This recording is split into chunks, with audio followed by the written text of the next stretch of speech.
Assalamualaikum warahmatullahi wabarakatuh. Salam sejahtera. Jumpa lagi di Kaila Channel. Pada video kali ini kita akan membahas masalah aglonema impor dan aglonema lokal. Sebelum membahas lebih lanjut, kita sudah ketahui bersama bahwa aglonema impor adalah aglonema yang merupakan hasil pertanian dari hobis ataupun petani ataupun pengusaha tanaman hias di luar negeri, misalkan saja di Thailand, yang lalu dibeli oleh pengusaha-pengusaha tanaman hias Indonesia, lalu didatangkan ke Indonesia dan dijual di sini. Sedangkan aglonema lokal adalah aglonema yang hasil pertanian hobis ataupun usaha-usaha tanaman hias di Indonesia. Nah, masalahnya timbul ketika sebagian di masyarakat itu mempertentangkan, semacam mempertentangkan antara aglonema lokal dan aglonema impor pada sisi yang lain. Nah, ada yang bilang bahwa aglonema lokal cenderung lebih kuat, lebih tahan, enggak mudah terkena penyakit. Sedangkan aglonema impor lebih rentan, lebih mudah kena penyakit. Ada juga yang bilang aglonema impor warnanya lebih bagus, lebih cerah, daun-daunnya lebih bagus. Jadi timbul semacam pertentangan. Lalu bagaimana pendapat saya sendiri? Saya begini, kalau saya memahami aglonema import itu seperti ini ya.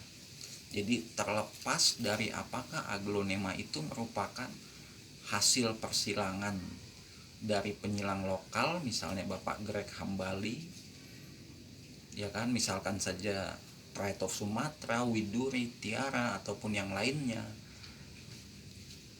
Pada kenyataannya aglonema hasil penyilangan breeder lokal kita, penyilang Indonesia itu sudah banyak sekali yang dikembangbiakan di luar negeri, lalu diimpor kembali ke Indonesia. Jadi terlepas dari siapa penyilangnya, kalau saya memandang aglonema impor seperti ini ya. Jadi saya punya sepupu, dia sama dulu juga pemain tanaman hias, aglonema, adenium, sempat anthurium juga, yang sekarang sudah beralih profesi lah. Jadi kami dulu sama-sama pemain usahalah di bidang tanaman hias ini. Cuma bedanya saya nggak bisa mengikuti dia dari sisi permodalan lah ya, sebab modalnya cukup banyak dia. Nah, dia sempat, waktu kami sedang bicara masalah aglonema impor, dia sempat bilang, yang mana saya juga setuju dengan pendapat dia. Dia bilang gini,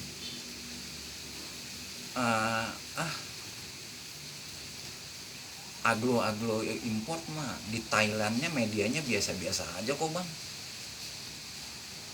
cuma obatnya aja yang kuat, main obatnya yang kuat. Itu pendapat dia yang menurut saya sepakat juga gitu. Saya paham ketika dia bilang media di sana di Thailand itu biasa-biasa aja. Saya paham standar dia, artinya nggak biasa-biasa aja, sama aja, nggak ada yang istimewa. saya paham kalau maksud media yang istimewa dia adalah media yang campurannya itu terukur. Bahkan ada saya kenal pemain yang sampai pupuk kandang sebagai campurannya itu untuk memastikan agar tidak ada bakteri atau mikroorganisme yang merugikan, itu sampai di apa ya, semacam digoreng tanpa, jadi di satu penggorengan besar tanpa minyak, tapi tentu saja ya itu di semacam dipanggang di situ, digongseng kalau orang Betawi bilang, cuma untuk sekedar memastikan itu. Lalu kokopitnya, akar pakisnya, sekamnya, itu betul-betul dipilih. Itu yang dia maksud, yang sepemahaman saya kalau media istimewa. Nah, ketika dia bilang biasa-biasa aja, ya dari yang saya pahami memang nggak ada yang istimewa dari media tanam di Thailand. Cuma dia menekankan bahwa main obatnya kuat. Seperti itu, yang memang umumnya menggunakan obat semprot ke daun. Seperti itu. Lalu kenapa sampai terjadi pertentangan gitu ya? Begitu itu tiba di Indonesia, aglonema import itu. Saya kasih gambaran seperti ini. Bayangkan bahwa pohon aglonema yang biasa mendapatkan perawatan bagus, lalu dia harus dicabut dari medianya, masuk ke dalam packingan. Sebab kalau aglonema dari impor itu kan ketika dikirim ke Indonesia itu dicabut dari medianya ya, sebab importir kita pun memang belinya juga dalam jumlah yang banyak, ribuan, belasan, bahkan bisa sampai puluhan ribu. Itu bayangkan ketika satu pohon aglonema yang biasa mendapatkan asupan vitamin yang mencukupi itu dicabut dari medianya, masuk ke dalam packingan, masuk ke dalam kargo pesawat, diterbangkan ke Indonesia, lalu begitu sampai bandara masuk ke karantina dulu. Setelah di karantina selesai baru bisa diambil, baru datang ke lapak atau nursery dan baru bisa ditanam. Penanaman itu pun mungkin akan makan waktu beberapa hari karena banyaknya. Nah, masalahnya timbul ketika banyak di antara hobis yang ya belum memahami sepenuhnya kondisi ini. Jadi saya kasih gambaran, kalau kita ibaratkan seseorang sedang sakit pencernaan, itu lalu mereka berpikir, ini bagus kalau kita kasih vitamin C aja. Vitamin C itu kan bagus untuk menjaga daya tahan tubuh, untuk menjaga kesegaran. Kalau gitu kita kasih aja jeruk, sebab mengandung vitamin C. Padahal begitu orang tersebut dikasih jeruk dan dimakan, ya yang ada pencernaannya malah semakin sakit, sebab vitamin C mengandung asam. Nah, penggambaran seperti itulah menurut saya yang sebetulnya terjadi di sebagian masyarakat. Jadi belum betul-betul memahami gitu ya. Lalu kalau menurut saya bagaimana? Ya menurut saya aglonema impor itu simpel aja, aglonema yang karena dia baru datang, lalu ya perlu dipulihkan, disehati. Itu aja. Ya ketika sudah sehat 1 atau 2 bulan lah, 2 bulan dia sudah cukup sehat, buat saya itu udah nggak ada bedanya. Sebab aglonema itu sudah akan melalui proses adaptasi di sini. Sebab walaupun Indonesia misalkan dan Thailand masih masuk sama-sama negara iklim tropis, tapi tetap aja ada perbedaan. Bahkan Indonesia sendiri yang satu negara, misalkan antara Jakarta dengan Lampung, ada tanaman-tanaman yang bisa tumbuh bagus di Bandung. Nah, misalkan Jakarta dengan Bandung itu sama-sama satu negara kan, sama-sama negara beriklim tropis, tapi ada jenis-jenis tanaman yang bagus tumbuh di Bandung tapi kurang bagus tumbuh di Jakarta. Jadi sebetulnya cuma perlu proses adaptasi aja. Itulah, sama-sama bagus. Jadi kalau buat saya tidak mempertentangkan aglonema lokal ataupun impor. Jadi cuma sebatas itu aja sebetulnya kalau dalam pendapat saya ya, cuma perlu disehatkan aja. Lalu kalau di kolom komen ada yang sempat bertanya, media tanam saya ini bisa nggak digunakan untuk aglonema impor? Ya kalau aglonema impornya itu sudah katakanlah usia 2 bulan sudah melalui proses adaptasi, ya saya yakin bisa. Tapi kalau saya sendiri, walaupun aglonema impornya itu baru datang, ya saya tetap bisa memakai media tanam yang biasa saya pakai dengan perhatian khusus. Jadi ya seperti itulah sebetulnya menurut saya ya. Menurut saya aglonema lokal dan aglonema impor yaitu nggak ada perbedaan. Perbedaannya cuma pada kalau aglonema impornya baru datang, ya dia cuma perlu disehatkan, dipulihkan 1 atau 2 bulan, udah itu aja. Dan saya pikir juga importir itu paham sekali akan hal itu ya, sangat memahami. Jadi makanya biasanya importir pun akan, kalau yang baru datang itu akan diletakkan berbeda gitu ya dengan yang lainnya, dipulihkan dulu, dibedakan dengan yang sudah lama. Jadi seperti itu, nggak ada yang perlu dipertentangkan aglonema lokal dan aglonema impor. Nanti kalau dia sudah beradaptasi dengan media sini, dengan cuaca di sini, dengan gaya si hobi situ merawat tanaman, dengan obat-obatan yang biasa dipakai oleh si hobi itu udah nggak ada masalah. Saran saya kalau misalnya beli aglonema impor yang ya taruhlah yang baru datang gitu ya, yang baru datang belum sempat dipulihkan oleh importir, misalkan terjadi hal seperti itu, saran saya gunakan saja media yang jangan banyak mengandung pupuk kandang dulu, jangan macam-macam dulu, lalu taruh di tempat yang terhindar dari hujan dan sinar matahari, lalu biarkan dulu, ya lakukan penyiraman rutin aja, jangan berlebihan juga penyiramannya, dan biarkan aja, nanti pada saatnya dia akan sehat sendiri kok. Jadi belum bisa kita paksakan untuk main obat gitu atau langsung penyiraman banyak, itu belum bisa dipaksakan sebab sistem pengolahan makanan si aglonema tersebut itu belum berfungsi dengan baik.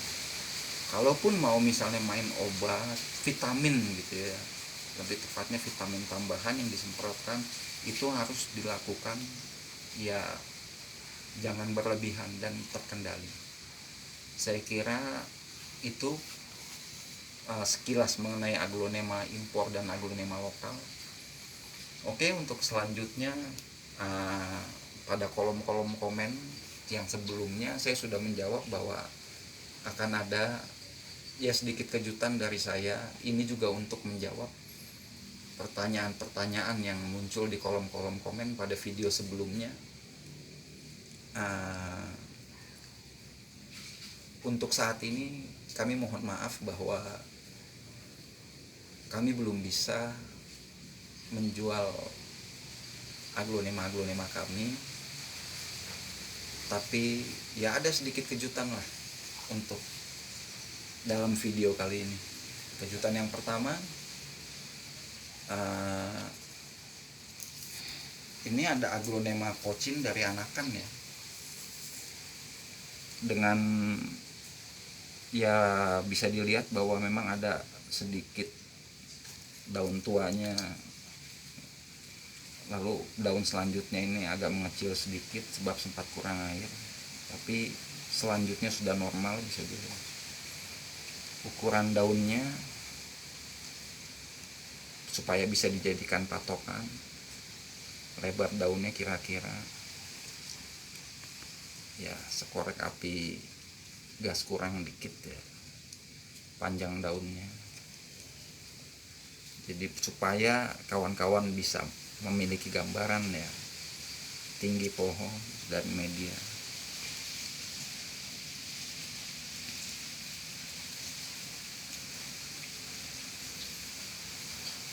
Nah, aglonema ini kami berikan khusus untuk kawan-kawan yang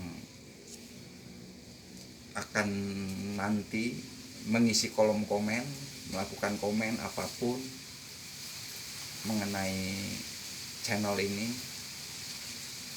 Kami tunggu sampai jam 9 malam ini.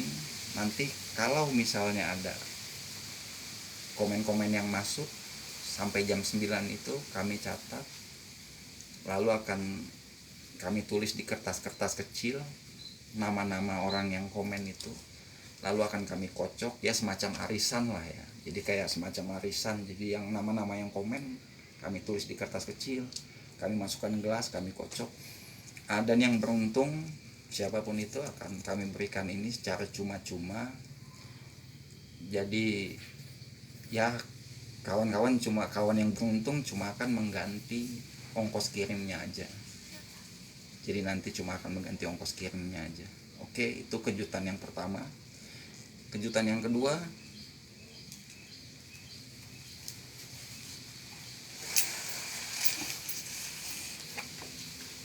bisa dilihat dengan seksama. Kita mulai dari ukuran daun.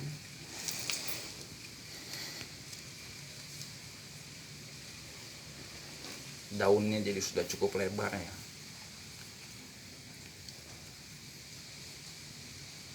Panjang daun juga sudah ya dua kalinya lah ya. Kalau tinggi pohon ya, kalau ini sudah jelas tinggi lah ya. Lalu kondisi pohon detail, pada daun tua salah satu pohon ada yang sedikit cacat ya, sebab bahkan ada juga yang di pohon kami itu ada yang patah tunas karena kucing berantem. Nah, ini juga ada sedikit bolong. Kondisinya itu warnanya bisa dilihat secara detail.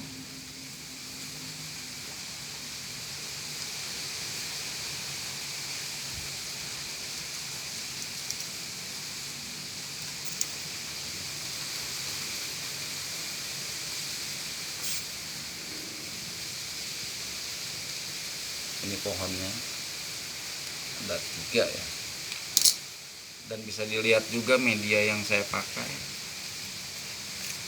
Jadi nggak ada macam-macam ya, ini tanah humus saja. Ya bisa ditonton di pada video sebelumnya mengenai media tanam, ada 2 video di sana. Nah, khusus untuk yang ini saya kasih harga ya, ini semacam lelang lah ya. Jadi saya kasih harga siapapun seikhlasnya, tapi nanti saya akan ambil harga yang paling tinggi dan ditunggu sampai jam 3 besok sore ya. Jadi sampai jam 3 tanggal 1 Oktober 2020. Jadi seikhlasnya, tapi saya lihat nanti harga yang paling tinggi yang mana, dan separuh dari harganya itu ya akan disumbangkan bagi yang membutuhkan. Misalnya begini, misalkan ini nanti laku harga 100.000, jadi kawan-kawan cuma akan membayar 50.000 plus ongkos kirim. Sementara yang 50.000-nya itu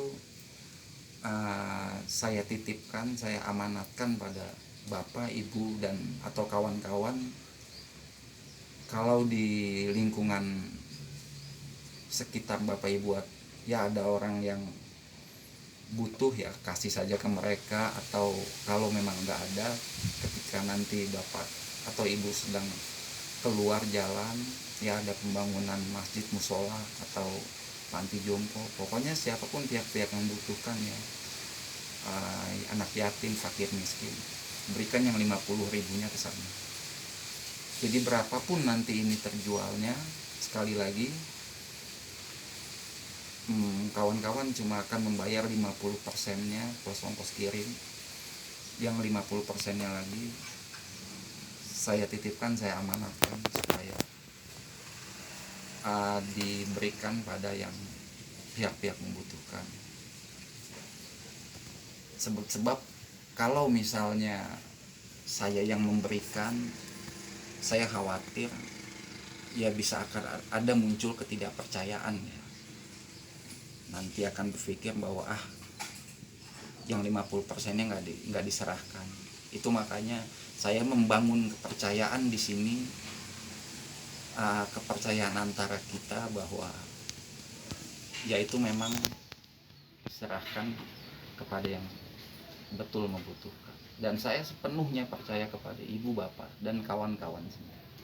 Oke, demikian video kali ini. Terima kasih. Assalamualaikum warahmatullahi wabarakatuh. Salam sejahtera.